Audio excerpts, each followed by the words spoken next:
He is the Brooklyn Borough President who's currently the Democratic nominee for the New York City mayor and author of the book Healthy at Last. Eric Adams is over here.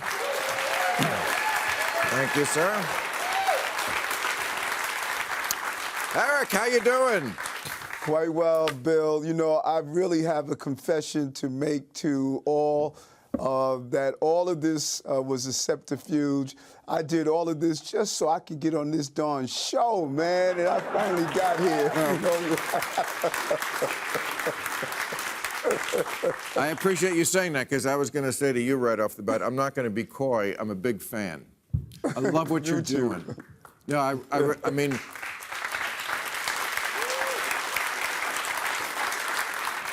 I honestly, I didn't know about you until 6 months ago, but then everything I read, now when people ask me about you, I'm like, I love this fucking guy.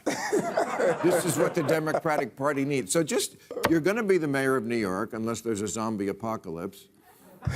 And you know, it's such a great story, because you had a message that was different from everybody else's message. And it proves that once in a while in politics, you can put a product out there and the people will say, I didn't know about that, but now that I see it, yes, that's what we need. That's what we want. So just quickly, for everybody who's just getting to know you, sum up that message that you had that has taken you to this great victory. Well, really, it's my life story. You know, 15-year-old, I was arrested, beat by police officers, and instead of saying, woe is me, I said, why not me? I went into the police department, started an organization to fight for safety and justice together.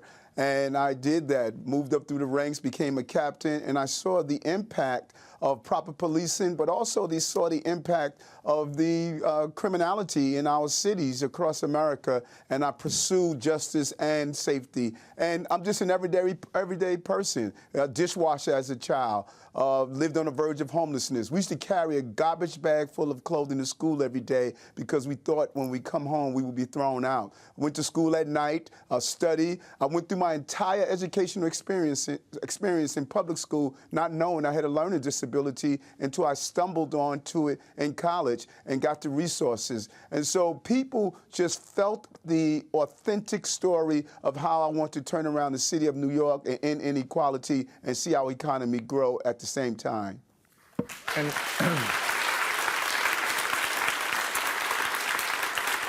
And you said when you were not running just against candidates. You said, I'm running against a movement.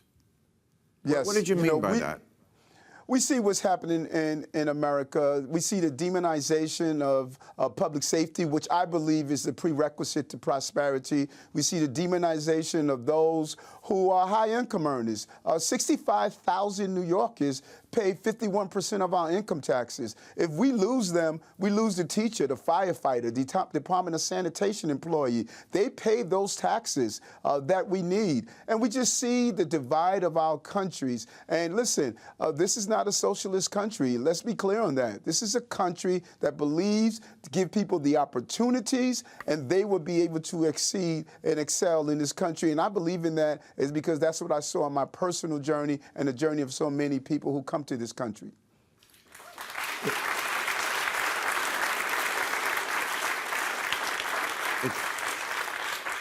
It sounds like a long way of saying you have common sense, which it seems a lot of times, from my view, lacking in the Democratic Party. Would you believe that is their Achilles heel? I mean, you have said that they better pay attention to what you achieved in New York, or they're going to lose the midterm elections and they're going to lose the next election. Is this what you're talking about, that people look at the Democrats and they just see so many things that are goofy because they somehow think Twitter is the electorate, and it's not?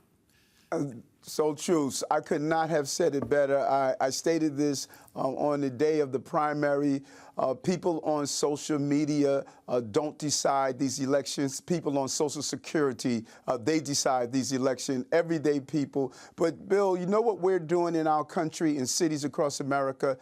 Archbishop Desmond Tutu had a quote: we spend a lifetime pulling people out of the river. No one goes upstream and prevent them from falling in the first place. We let people fall in a river of crime, foster care children not getting support, homelessness, health. Just think about health.